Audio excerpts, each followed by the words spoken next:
مغرب پڑی تو گھر چلے گئے. حضرت انس بن مالک رضی اللہ تعالیٰ عنہ کہتے ہیں 3 دفعہ حضور نے پوچھا ابو بکر نہیں آئے, ابو بکر نہیں آئے, ابو بکر نے کہتے 3 دفعہ پوچھا تو میں پھر پہنچ گیا. میں نے کہا ابو بکر 3 دفعہ حضور نے پوچھ لیا کہ ابو بکر نہیں آئے, ابو بکر نہیں آئے. تو جناب صدیق اکبر دوڑے, حضور حکم. اور میں کہاں تھے صبح سے؟ عرض کی یا رسول اللہ آپ نے تو فرمایا تھا وقفے سے ملا کرو محبت بڑھتی ہے.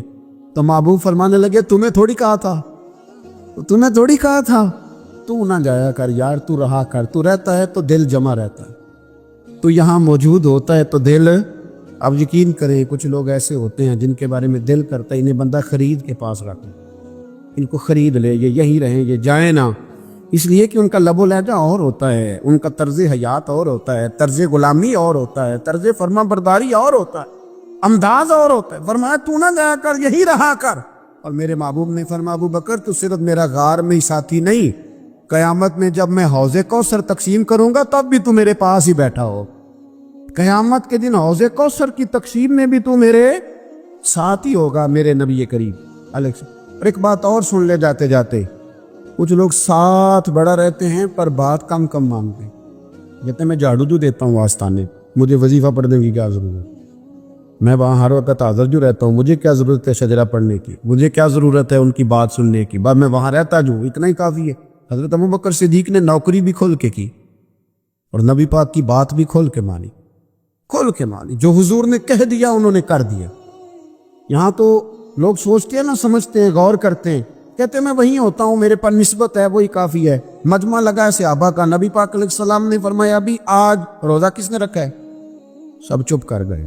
حضور نے دوبارہ پوچھا تو جناب صدیق اکبر بولے, عرض کی حضور آپ حکم نہ دیتے تو میں نہ بتاتا, یہ اللہ نے آج مجھے توفیق عطا فرمائی. تو حضور علیہ السلام نے فرمایا آج جنازے میں کس نے شرکت کی؟